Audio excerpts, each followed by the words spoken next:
Thunder Road Vendetta, Cyberpunk 2077, and Shifting Stones. This is staying in. What's the difference between a Tesco Express and a Tesco Metro? I don't think there is one. And are there any other types of Tesco? Regular Tesco. Vanilla. And then a Tesco that I don't think they have different names, but they do have different facilities. So there's 4 different types of Tesco store. There's a fifth I can tell you as well, Sam, that won't be on that list. Really? We're not. Well, this is the official Tesco Careers website. Oh, Okay. There's a fifth. Tesco Galactic. Is this, Chris, is this one of those things where people say, like, you're not allowed to drink booze at Disneyland, except for in this one place that only the locals know about? And are you that person who's like the local? No. It technically, grammatically, I am correct, but as being part of the official Tesco license, it isn't the fifth one, if that makes sense. Right. The best kind of correct. Okay, yeah. Can we name the 4 different types of Tesco store? Metro. Correct. You've got your Express. Correct. Superstore. Correct. 1 left. Regs. Tesco Regs. No. By the way, if you're listening in a country that's not the UK, Tesco is just a supermarket, a convenience store. Yeah. Carry on. Let me explain to you how Tesco's defines each one of their stores. So Express is their smallest, launched in 1994, designed for maximum convenience, allowing customers to buy fresh, quality food close to home or work. Mm-hmm. Then there's a Metro, which is local neighbourhood shopping in predominantly city centre locations. Tesco Metro customers can choose from a great range of quality food and a small selection of non-food products, providing a convenient shopping experience all under one roof. Right. So it's like a convenience store, essentially. I think it's important that we state that we're not sponsored by Tesco. I feel No. like this feels very ad-like to open the podcast with. Superstore, then, are regular one-stop shops for daily shopping trips. Tesco Superstores provide a fantastic range of food as well as other goods and services, giving customers real choice and value. Yeah. So there's one final one. So you've got your Express, your Metro, your Superstore, and your... Mega. I'll read you the description, see if that helps. Our largest stores really are a destination shopping experience. No, they're not. They offer the greatest choice of products ranging from daily essentials to electrical and homewares. Tesco World. That's what I was thinking, Dan. I was thinking, Disney World, Jurassic Park, Jurassic World, that kind of exponentially growing. Yeah. Tesco the Lost World. Tesco the Lost Isle. Tesco Forbidden Kingdom. You're going to kick yourself. It's just extra. Oh, of course, the Tesco Extra. Do you want to know the fifth type of Tesco? I do. Okay, it is a type of music that is a combination of 2 genres. Can you guess what they are? Disco. Correct.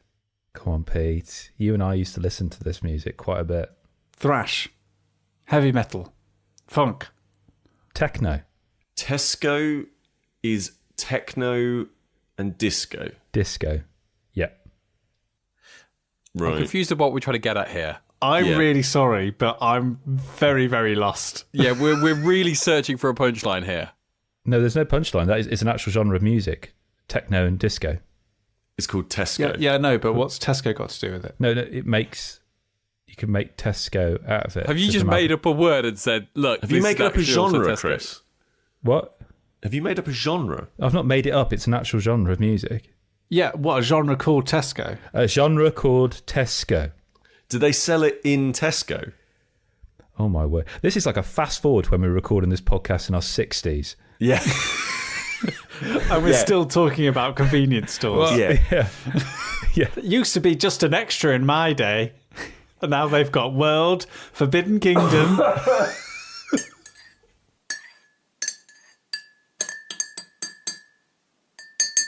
So Sam and I hung out with some friends to play games the other night, which was great fun. We did. And we played some absolute belters, Sam. I think it was a beautifully curated evening. I think we had a marvellous triple threat of stuff. I'd recently been to London. I don't get to go to London much, but I went with work. And every time I go, I use my lunch break to go and visit a shop called Orc's Nest. Oh, it's such a good place. Nest. And I picked up a copy of Shifting Stones from Gamewright Games. Okay. And it was between that and a copy of Port Royale. I decided between these two games, which one shall I get? Yeah. And I think the value of going to a place like that was immediately evident because the guy was just like, well, this is how this one plays, and this is how this one plays, and managed to like help me make up my mind very easily. And basically, what he said was, Shifting Stones is a game about matching patterns, and at lower play counts, it's a very sort of heady, abstract, puzzly experience, but at higher play counts, it's a lot more relaxed and chilled out, and you kind of go with the flow. And Port Royale is the completely opposite experience. Like at lower play counts, it's very chilled out, and then at higher play counts, it's very sort of heady and thinky. And I was just like, right, I know exactly which one I want. I want to get Shifting Stones. I've got loads of those games that are 5 players. You sit there for hours trying to work out what you're trying to do. I don't have many games that actually get more relaxed and chilled the higher play counts you go. And also, he said it's a great game for families and for younger people learning to play games. So I picked it up, brought it back, played it with Kris. Absolute banger. What a treat Shifting Stones is. Yep. Yeah. It reminded me a little bit, and I said this in the evening, it reminded me a little bit of Nova Luna, which is a game that we both love. But one that is a little simpler. Okay. Yes. I believe, is it Kwanchai Mori does the art for it as well? Very good artist, very good board game artist. And yes. You've essentially got 9 stones in 3 rows, kind of making like a square. And what you have are a hand of cards. And if the stones or certain numbers of stones of a particular colour in the exact configuration on your card, you can score them. However, if they're not, you can flip a stone or swap 2 stones that are next to each other orthogonally. But to do that, the action points are by spending cards. So I say I start off with 5 cards. I spend 2 to do those moves, and then it's got it into that wonderful position where I can then score one of the cards that's left. So there's always this really interesting choice as to what cards I'm going to sacrifice to maneuver the stones. But picking up on the point Sam says about, the rarity of games that are this kind of slight, but that work really well with a higher player count, because you've got other people. I had 3 other people before me. It was quite light. There was no point me strategizing all the times because the stones will move by the time it gets around to me. Right. So it was quite nice to have that, really. And a friend of ours, he managed to score like 2 cards in one go. And pretty much clinched the game just because of just something another player had done beforehand, which just so by chance helped them. And it was just really, really quite nice, very tight game. Yeah, it's lovely. And I can see how when Hugo starts playing a few more games, how it's a really good game to introduce what are quite abstract gaming concepts, but stuff that we are all quite used to. So the idea of sacrificing a card from your hand to do an action on the board is quite a strange concept, but this introduces it really well. Okay. And so that encourages younger players to really think about what cards they need to get rid of in order to score the cards that they think are really important. And the other part of the game, the only other action that you can do is you can skip a turn to pick up 2 more cards. So you get 6 cards, which will allow you to do more turns on your next go.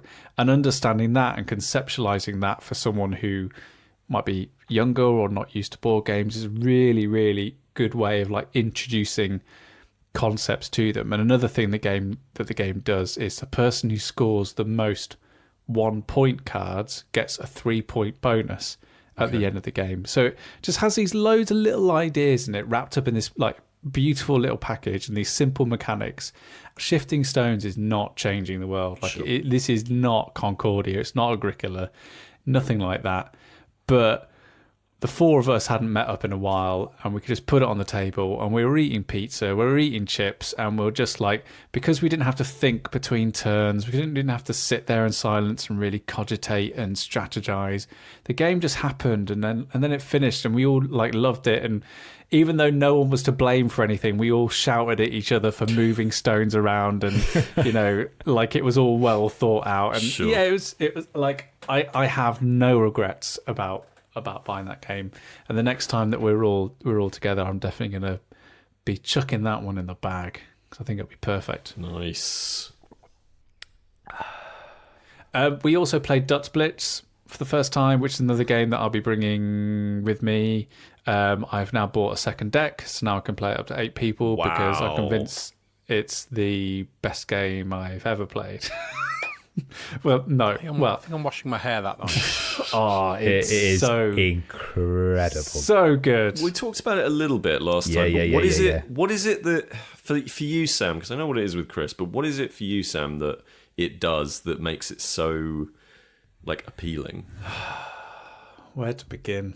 I think that it's a game that very, very quickly shows its pedigree. It's kind of one of those games where, this has been around for a long, long time. And there's something, I think, quite satisfying about playing a game like that. Like, that's just the kind of person that I am. Like, I take a lot of pleasure in playing games that I know that have some sort of legacy and lineage to them. And the fact that it does such an interesting thing with your attention. It's a bit like the trick that's not a hat pulls, in that it feels like it's just enough to keep track of everything that's going on, but actually it's just too much. Right. So, right.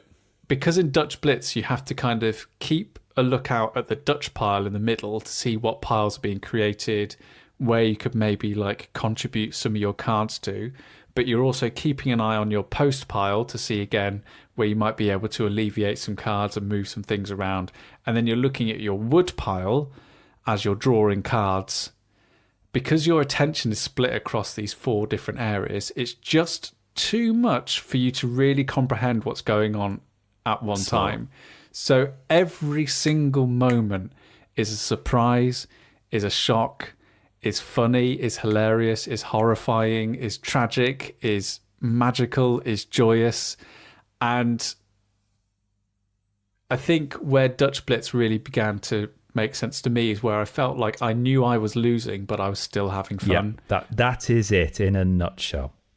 Because the moment-to-moment stuff that you're doing is just feels really satisfying and feels really poppy, and you are really happy for the person who manages to get rid of their blitz pile. Like whenever someone got rid of their blitz pile, we're all like, how have you done that? That's incredible. Yeah. Like, how are you doing this? Right.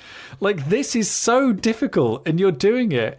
But the thing is when you manage to do it, when you just have like you manage to play like a 2-3 card sequence, it feels so satisfying because you know of how much it takes to really make everything just work together and for you. And yeah, it's just like, immediately bought myself a second deck because I know that I'm just going to be playing this a lot more, and I want to play it with more people than just 4. And I mean, even though that is going to be even more chaos. Yeah.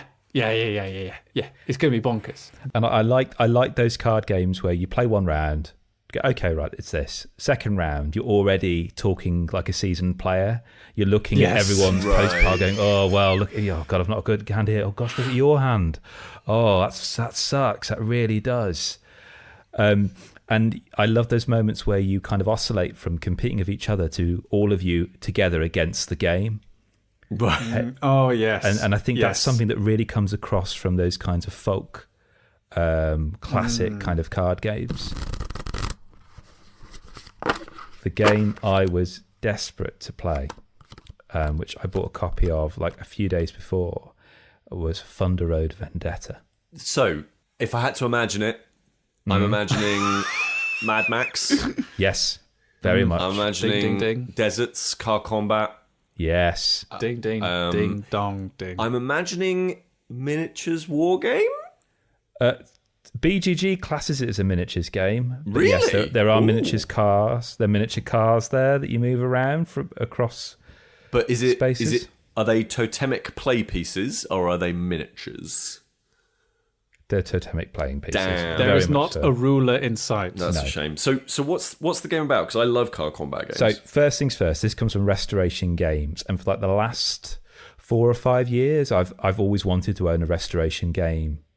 So basically, this is a company, and it's really cool. They take classic games from yesteryear and essentially upgrade them, remaster them for a 21st century audience. So they've done games like Downforce, they did Fireball Island, which I nearly bought, and I nearly backed the Kickstarter last year, Crossbows and Catapults, which is coming out this year on Kickstarter. they also are the folks, I believe, who do Unmatched. Correct. Is that right? Correct, yes. Right. So that's kind of two areas of their business, I guess. It's like these remasters of these older games and then Unmatched.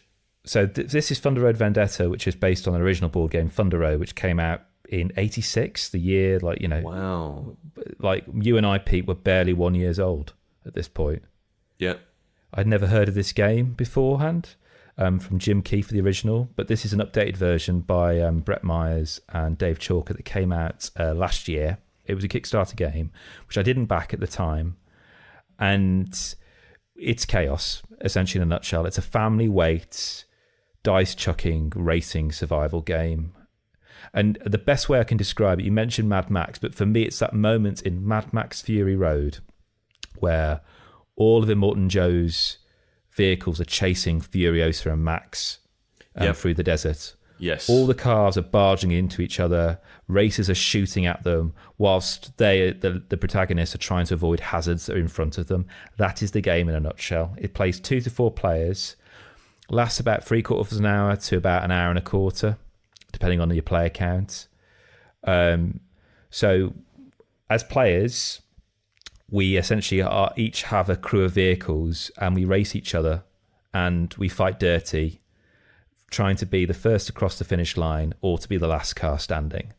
Okay. That's essentially how it plays. It's a roll and move game, to be honest, really, Pete. It's a roll and move game. And I'm not ashamed to say it, I do like a roll and move game. I really do. It gives me that tingling nostalgia of being a child. And there's something quite nice about that sometimes, where it is just, I'm just going to trust my fate to a 6-sided dice and move that many places across the road here. So imagine that the 4 of us are playing. Each of us would have 3 vehicles in our matching colour, and they'd all be in different sizes, small, medium and large. So the small is like a dune buggy, and the large is pretty much like a tank. And then we all roll 4 dice, and then we essentially assign one of these to each vehicle, and and that is our go. We assign one to a vehicle, and that's how far it moves, broadly speaking, along the road. But it's not, as I said before, it's not a racing game. It's really a survival game.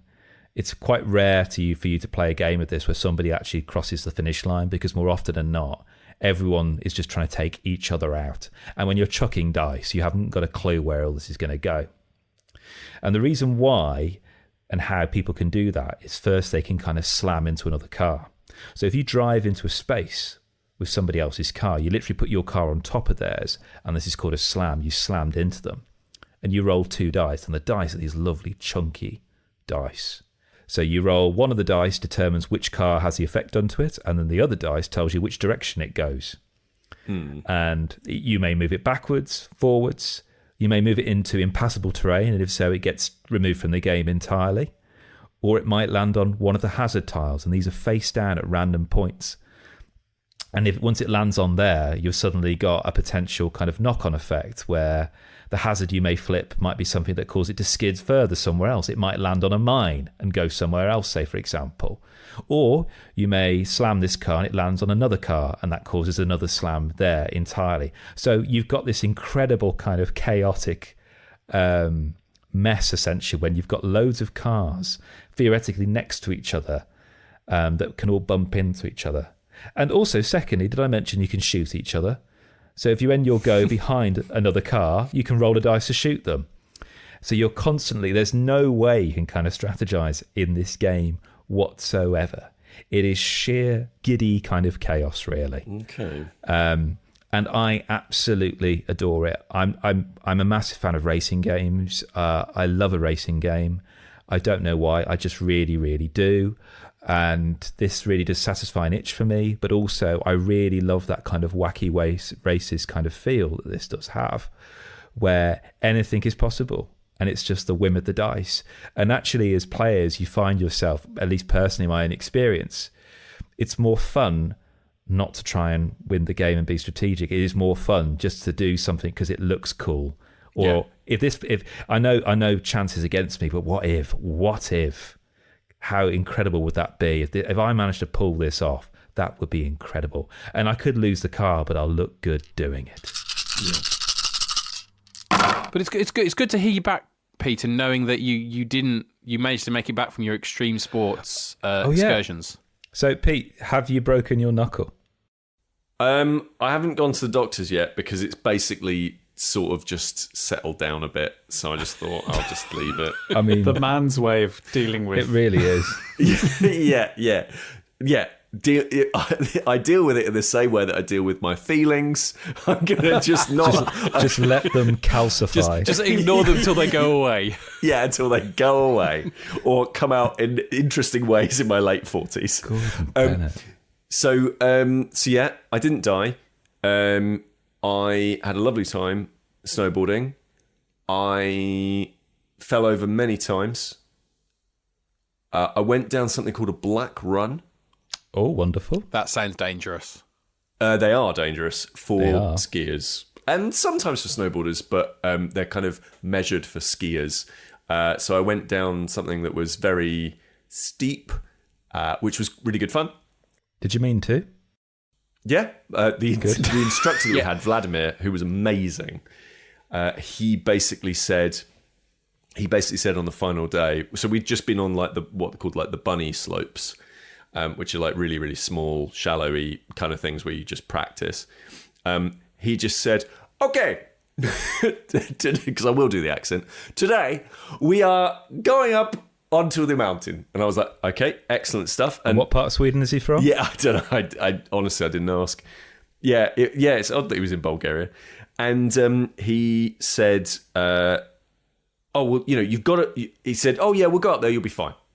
And we got on the gondola up to the top of the mountain, and they'd already closed one of the gondolas off because of high speed wind conditions. Oh my word. And he was like, "You've got to do this because it will just give you confidence when you're lower down on the mountain." And we're like, "Okay then." And it was great. It was really good fun. I love snowboarding. I've decided I love it and I want to do more of it. Yeah, it was good. I'll tell you what though, and Bulgaria, lovely country, nice people. One thing I will say that I was a bit disappointed by, okay, and I'd never had this before. Maybe this doesn't make it into the podcast, did it? Who knows? Is you weren't allowed to flush paper down the toilet. Okay, right. Now, I can just say, I know this is the first time you've been snowboarding/skiing. That isn't something that is specific to this particular sport. No. To make it more extreme. Yeah. Yeah. Hence I'm sorry, I was going to be very crude. The brown run and the green runs. Yeah. So that was the one thing that I would say dinged Bulgaria. if I had to review it, That was the one thing that was too extreme for people. honestly, Yeah. that I every time I was in the bathroom, I just went like every time, just like This is the line. This is the line I will not cross. yeah, this isn't all right. But other than that, excellent. So does that mean you left more underwear in Bulgaria or less? It's a great question. It's a great question. Where did I leave it? Yeah, so It was a special holiday. Did you still go with your old underwear, or did you buy some new fresh stuff? I didn't have anything that was holy. Well, he didn't need it, Dan. He didn't need it, Dan. He bought that bum pad. Do you remember? Oh yeah, I bought the bum pad. That was a load of old rubbish. So disappointing, but What a great story of a great trip snowboarding. We would all love to go snowboarding in Bulgaria, and you come back to say, Jesus. I couldn't wipe my bum. yeah. You're just it's just like talking to an 8-year-old man. I mean, of all the things to fixate on. You've had a wonderful experience. Some would say life-changing, It was, but all it you're was. bothered about is facilities Yeah. and toilets. Yeah. Couldn't get baked Absolutely. beans, though, mind. Oh, baked beans were £3 a can. So I've been playing Cyberpunk Oh, right, which one? 2077, you know. I missed the first 2076. I thought this is the one. This is where I jump on board. So, how many hours have you sunk into this, Dan, roughly? I've sunk in a lot of hours. I got this back, I think October time, like when they did the kind of the big patch that kind of they released a new period DLC, kind of did the big patch that fixed a lot of the issues, because obviously it was a very storied kind of launch and very problematic, and I just kind of steered clear of that whatsoever. But then kind of the patch came out, I was like, oh, I'll give it a go. So since then, I've plugged in about 50 odd hours into Jeez. it. Okay. This is going to sound like such a basic question, Dan, and I'm sure people are going to roll their eyes. But, like, I know it's an RPG, and I know it's open world, but how does it play? Like, is it like Elder Scrolls? Is it like, I don't know, Assassin's Creed, but more RPG-y? Like, where does it actually, how does it play? Well, actually, I'd found that I'd been playing quite a lot of, over time, like relatively open world games, whether that's things like Horizon Forbidden West is quite open world, even stuff like God of War Ragnarok is quite open world, and I was kind of playing them, I was getting a little bit burnt out on them, and I tried the next kind of game that was on my list that I wanted to play was Ghost of Tsushima. And I think that was kind of, not that it was a bad game, because it wasn't, and it's beautiful and it's lovely, but it was kind of the straw that broke the camel's back of, like, I was tired of just doing games where you're just traveling through kind of an empty world from A to B to do a task, and then go from A to B again, and then you do a slightly different but relatively the same task. Mm-hmm. I was kind of you know what, I'm just kind of done with it for a while.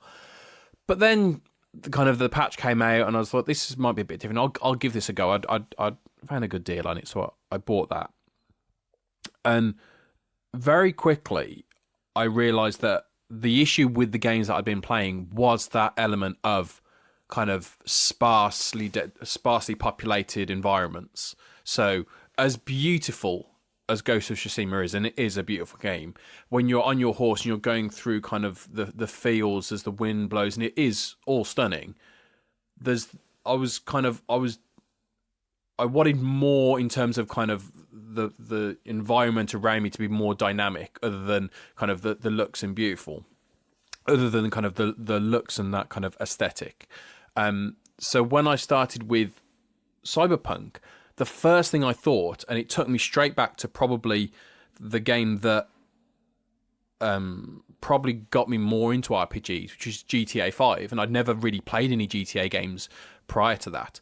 But when I started Cyberpunk, the overwhelming sense was this is a world that is alive.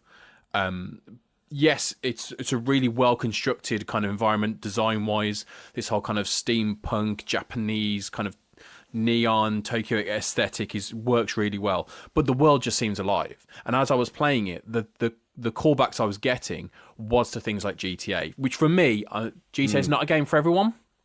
For me, that was a game that I really got on board with. So I really enjoyed how that kind of handled the play. And that was what it reminded me of more than anything. Whether it's I always know in a kind of an open world game, if you naturally want to obey the rules of the world. So with Cyberpunk, I find myself when I'm driving around, I don't steal cars. I've got my own car that I drive. I drive on the right side of the road. I try and slow down, all that stuff. Yep. When you want to do that, you know, okay, the game has got me. This world has got me.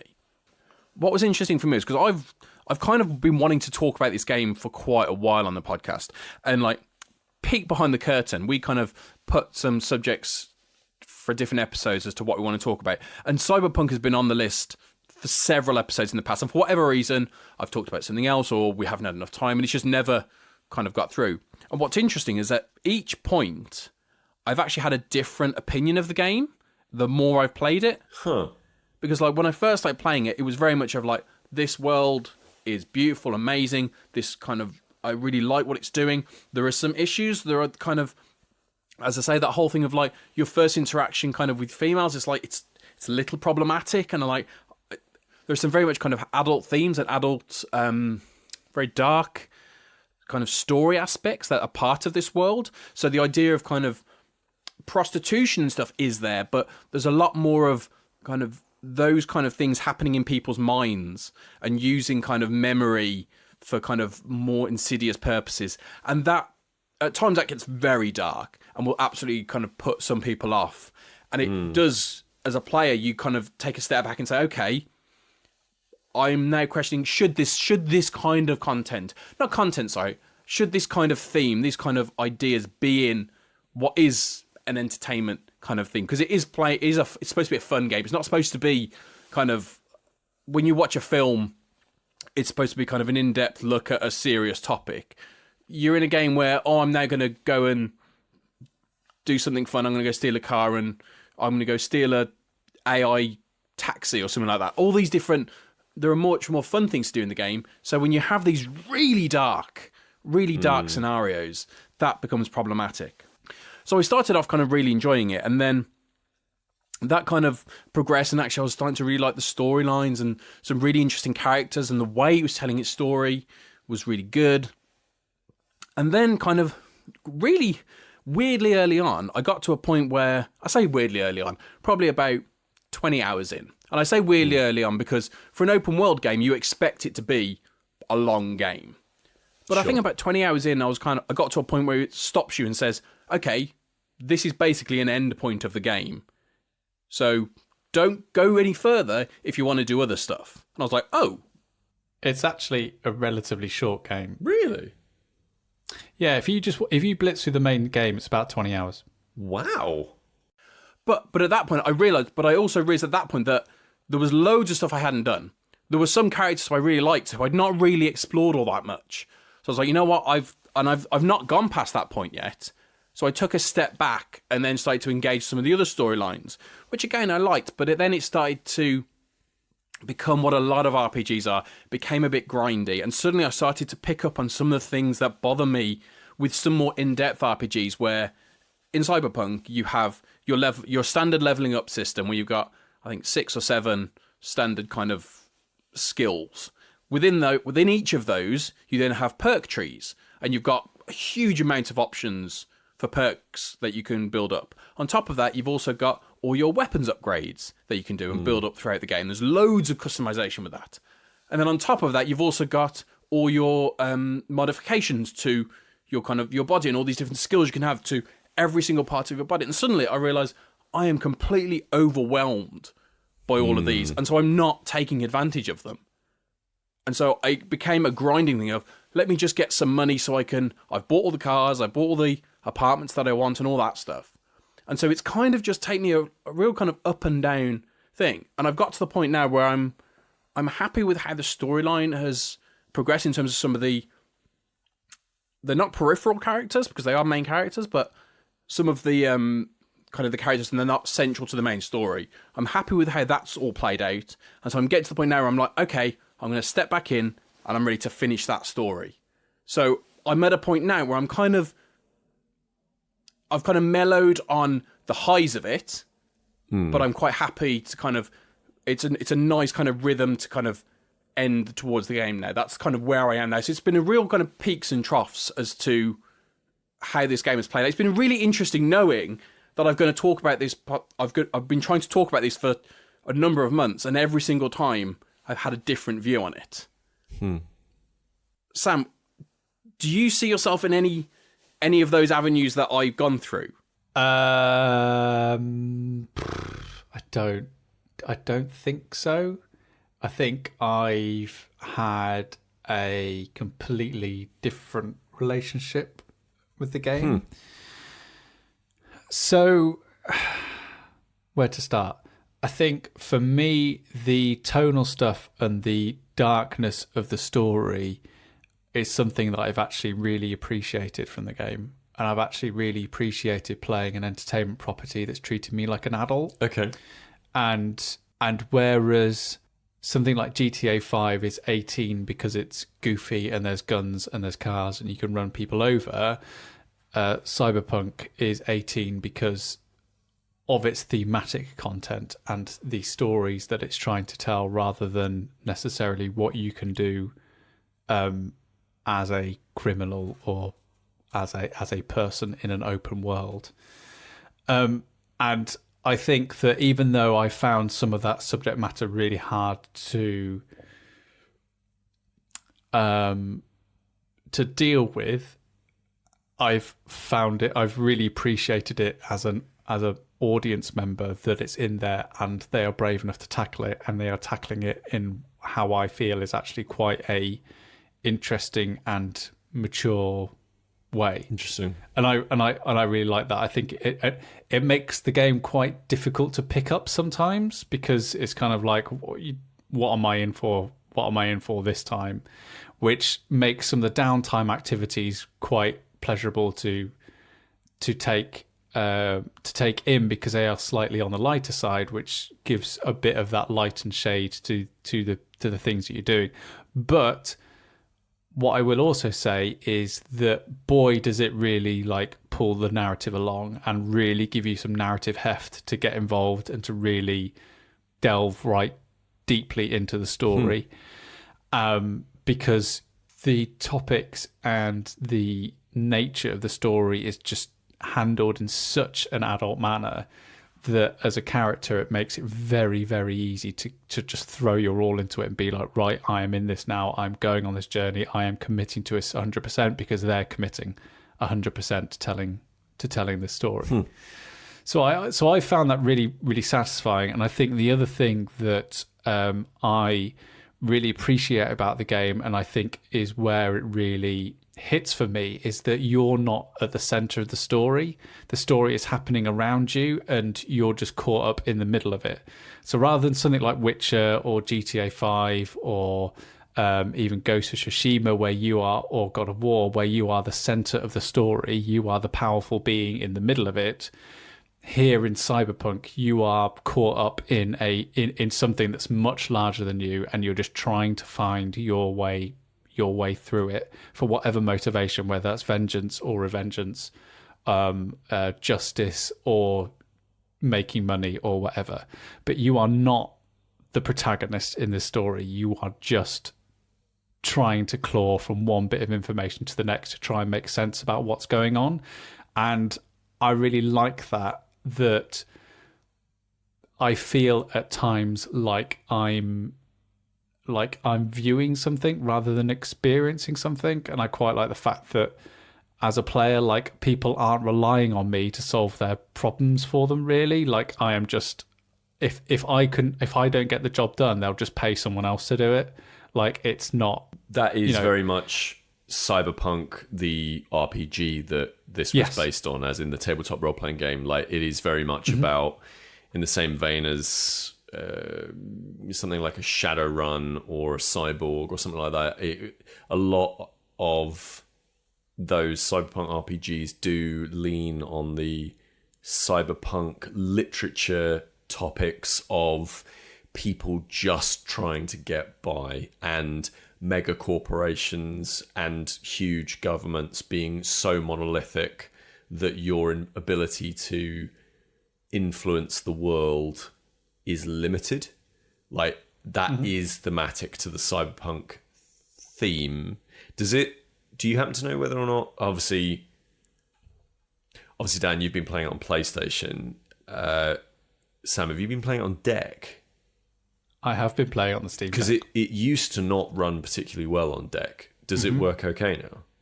Oh, it runs really well. What, 30 frames a second, some dips on low settings? Is that what it is? Or no, it's even got a Steam Deck preset. Really? I think the Steam Deck makes it a very, very different experience where I do just like pick it up for 20-minute bursts at work, and then put it back down again. Right. And then I have some longer sessions where I do some story content. Okay. But yeah, it makes it, for me, it's made it really accessible, being able to play it and engage with it, and for it to look as good and to feel as great playing it as it does on the Steam Deck. Just going back to other things you said, Dan, I think that the skill trees and the perk system is also where it really, really screams its RPG roots. And the ability that you're able to really excel in certain specific areas and really min-max your character to kind of make it what you want it to be. Like, you can just be someone who's got the gift of the gab, or you can just be someone who is just a incredible gun runner, or someone like me who has put all their points into net running, and basically I don't engage anyone with guns, I just hack into everybody, and that's how I deal with fights, is I just hack my way out. And I think that it's daunting, but once you figure out what your particular style of play is, you can I just filter out everything I don't want. Like, I filter out all the stealth stuff, I filter out everything, I just concentrate on what I want. And so I feel like that level of detail is what really makes this RPG sing, and it does feel at times a lot more like a CRPG than just a video game RPG, because you at times you're really able to do certain actions just depending on the stats that you've got and how you will effectively roll in that situation. That's cool. I think it's great. I think it really is a great piece of work. Just on the kind of the looks of it as well. You know how when you see kind of these kind of games kind of trailered, and you see gameplay trailer, and it looks so smooth and stunning, and the lighting and all that stuff, and it always looks great. And I always kind of think, yeah, that looks amazing, that looks stunning. It's never going to actually look like that on my TV, and it rarely ever does. I typically, because obviously, as usual with the PS5, usually you have the options of kind of a performance mode of like 60 frames a second, or fidelity, which is 30 frames, but kind of really high res with ray tracing. Usually I put it on performance, but too long ago, I flipped it over to the fidelity mode, because generally I can't often tell the difference between 60 frames and 30 frames a lot of the time. So I just thought I'll stick it on that. You noob. Yeah, well, it is what it is. My eyes work the way they work. Dan, you know what? I'm with you. Pete, I'm with you. I can tell when 30 frames dips, but 30 and 60, I can see the difference. I just don't care. Yeah. So I thought I'd flip it onto fidelity with my ray tracing, all that jazz. Yeah. And I started walking around. Suddenly I had that sense of, this feels like I know I'm being controller. This feels like I'm watching the demo that they show at E3 or that's cool. Whatever it is now. And I was like, wow, that genuinely, that's quite astonishing, because I'm not used to actually getting that. But I was walking through and it felt smooth and it felt beautiful, and the light and the kind of reflections off the ground, the windows, or anything like that. It is an absolutely stunning looking game. I talked about the Hex a little while back. You did. I went and played it. Did you like it? I thought that it's not the best game from Daniel Mullins, and I think it was narrow casting, but it was a good game. Narrow casting? Made for a very, very specific niche audience. 100%. The way that I've seen the Hex described is it's the game he had to make before he made Pony Island, and he had to make Pony Island before he made Inscryption. And I just finished Inscryption, and now I totally get it. I'm really interested in this, Pete. Now, I could be wrong, but I came across this game a while ago, and what piqued my interest with it was that it kind of there's something of an escape room quality about this game. Is that correct? Right. So there is only so much that Sam and I will tell you about this game. Okay. Because if we tell you anything more about it than what we're going to talk to you about it, it will ruin it. Okay. But yes, it does have some of that to it. But it is ostensibly a card game. So this is something like a Hearthstone or a Pokemon or a Magic or one of those things. But, Dan, I see those eyes rolling. It is initially more straightforward than that. There are only 2 key stats to begin with. One is essentially the ability to do damage and the ability to receive damage. You play cards onto a grid of usually 3 or 4 spaces, and you can see your opponent's cards coming as to what it is that will be entering the battlefield. And so part of the skill is figuring out what's coming up, and then what do you have access to. What then follows, and the game begins to evolve, is the mechanics become more not complicated, but complex. So there's more complexity added, and that evolves over time as you play the game. And it is also a roguelite in that when you play the game, you have a deck of cards, and that deck of cards changes when you end your run unsuccessfully. And you are also able to, like the best roguelites, I would say, you are also able to manipulate things about the deck and know things in advance when you finish your run. So you know those things for the next time that you play. The conceit is that you are playing an opponent in a space. And then beyond that, yes, there is you are physically in the space as well, and there is a escape room-esque feel to some of those bits. And that is deliberately everything the game shows in its trailers on Steam and all of its like upfront marketing materials and all of that sort of stuff. But that is not the entire game, and you have to play that game to see where that game goes. And where that game goes is what would happen if Dan Mullins was given the budget by Devolver Digital to make the game that he's been making twice already before. It's phenomenal. Phenomenal. To the point that even if you don't like card games, that's not a reason to not play this. The way that it talks about what video games are is worth the experience. It's about 15 hours long. Shorter if you're better, longer if you're worse. Again, without going into too much on it, Sam, I don't know, but this really lingered with me. This has sat with me for a while since I finished it. Yeah. I think I had a bit more of an up and down relationship with it. Okay. I mean, I generally have this feeling when I play Daniel Mullins games that the first sort of half of it I really dig, and then the second half of it for me tends to lose a little bit of steam, and I can lose a little bit of interest in it. Once I realise, this is what we're doing, then I kind of not lose interest, because I really enjoyed the Hex and I really enjoyed Inscryption, and I think Inscryption is the best of his games so far. Yeah.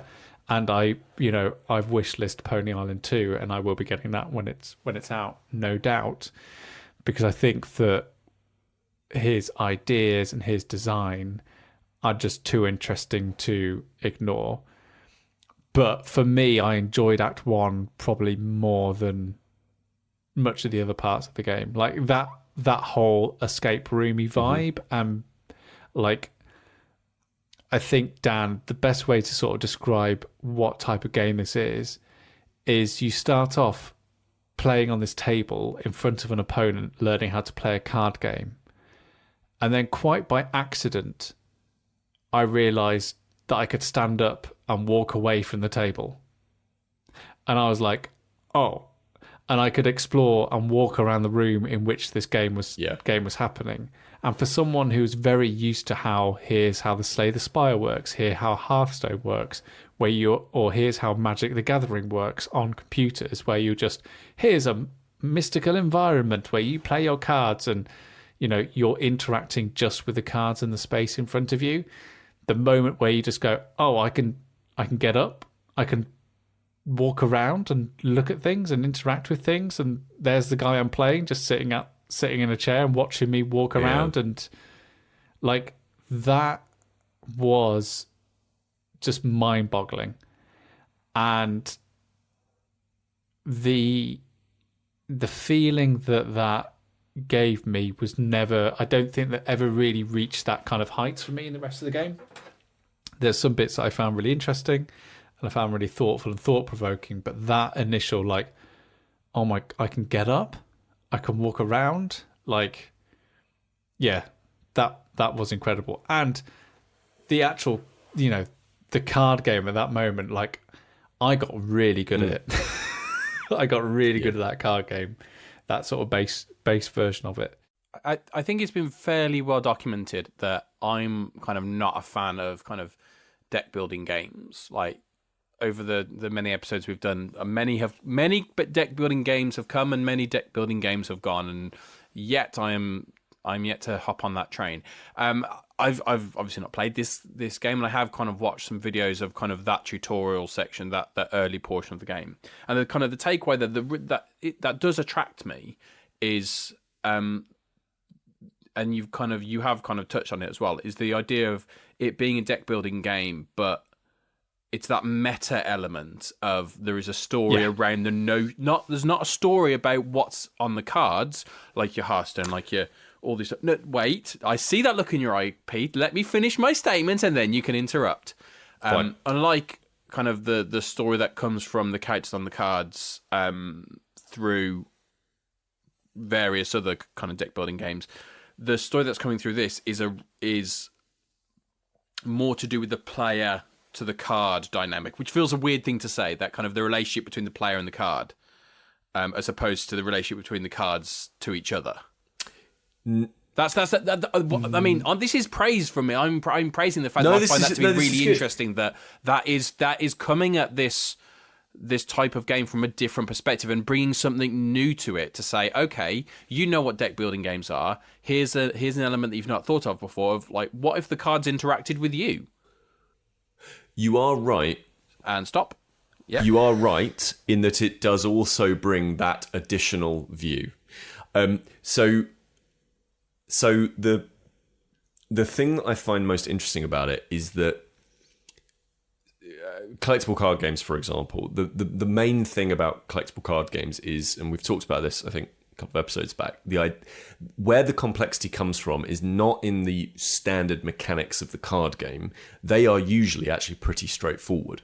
The complexity comes from the rules that are broken by the individual cards. So how the rules are changed by the individual cards. And what Inscryption does is it says, well, games like Magic and Lorcana and all of these sorts of things, they break all the rules on the cards, but they still keep the player's attention focused in this one space. There's nothing you can do to break the rule, or the sort of, I guess, gamic rule of the players happening in this space. Whereas what Inscryption does is it says, nah, we're going to break that rule, and that actually you can the play can also be broken away from the table, right? I like this. Rather than the cards just be the thing that break the rules, it's also other things that are outside of the game of cards that can break the rules. And what it does is it adds this new layer to the critique. It isn't just about what Dan Mullins talks about a lot, which is critiquing video games as a medium. He then goes on to essentially critique card games as a medium.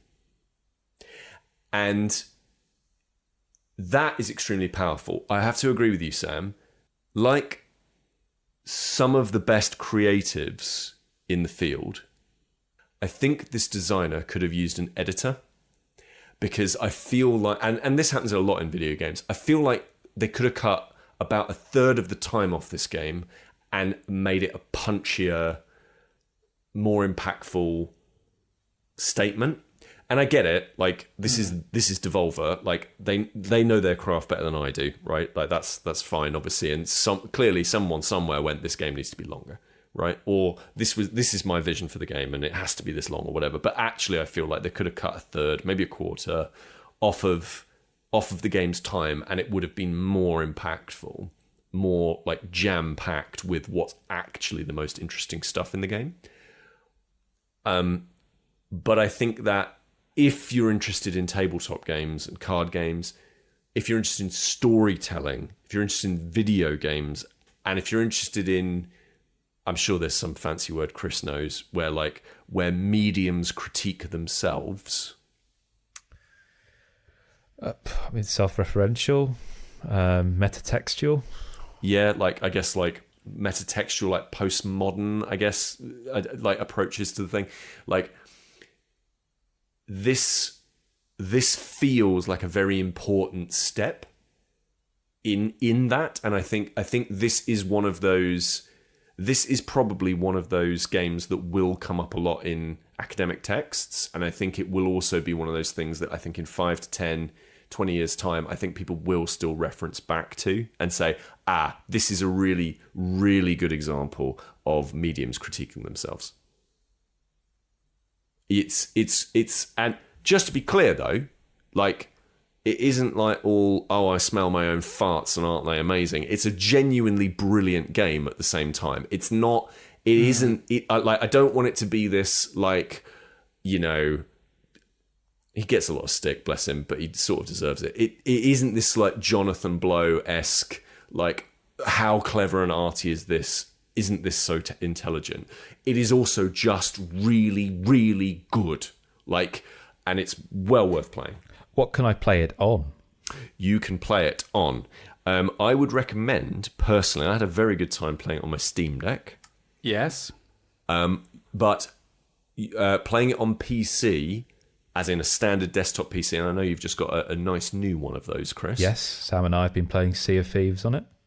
There we are. That is where you probably want to play it. It is. I use the trackpad, for example, with Inscryption. Okay. It's brilliant. And you can probably easily get a Daniel Mullins bundle of the Hex, Pony Island, and Inscryption on Steam whenever there's a sale on. Yeah, I might have to check this out. Thank you very much.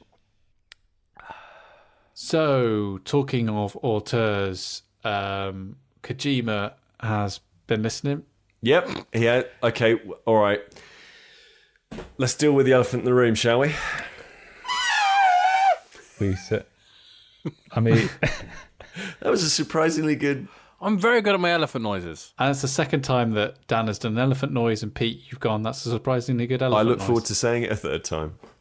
So who highlighted this? Because obviously, we're far too cool and forward thinking to. Yeah. So this came from a long-time listener, Kevin Evans, who's listened to us, believe it or not, since the beginning. Oh my word! Hello, Kevin. Thank you so much. So sorry. Oh, Kevin, I'm so sorry that.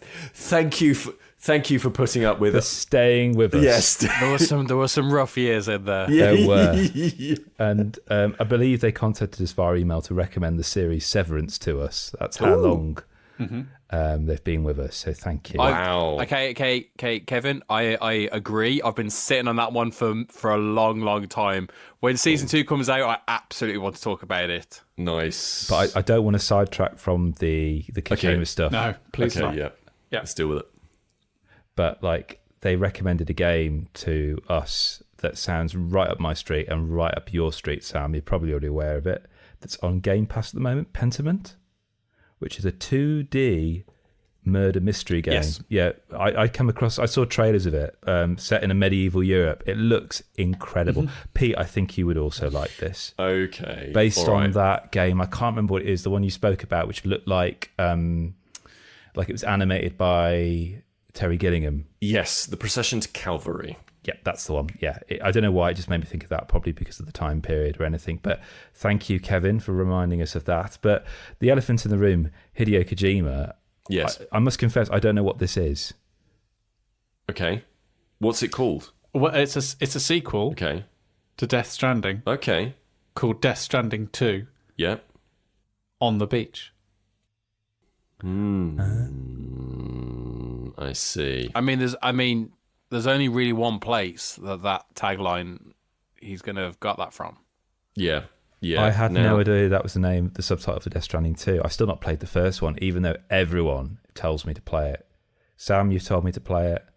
Yeah. A colleague at work has told me to play it because he knows I'm into like walking sim kind of stuff and space and landscape and stuff. Still not played it. Part of it is because I felt slightly burnt by MGS5, but I am going to definitely go into that. And also, I think I was a little bit spooked out by some of the trailers for Death Stranding, and I wasn't looking forward to being spooked out in a game at the moment. But now I am, so I will go back to it definitely. Good. Well, Kojima, if you are listening, and we know you are, you and Kevin, we want our money for stealing our tagline. Or you can put us in the game. Yes. Yeah, because everyone else gets to be in Death Stranding. Yeah. Yeah, exactly. yeah, If it helps, we've all studied drama. Yep. yeah, a long time ago, Yeah. but yeah. So pop us in the game and we'll say no more. But if you are, if I'm speaking now to our third listener, if you want to get in touch, like Kevin did and like Kojima will do, to let us know of other infringements to our copyright, stayinginpod@gmail.com. Yep. Kevin used Instagram to contact us. Our handle @stayinginpod, which is the same for lots of various different platforms out there. If you prefer to communicate with us via that, feel free to do so. The gram is pretty much where it's happening. Yeah. So if you want to kind of like, there's pictures up there of us playing Dutch Blitz recently, Nice. Thunder and Vendetta, and Shifting Stones, that lovely game that Sam picked up on his sojourn to London. Mm-hmm. That's there as well.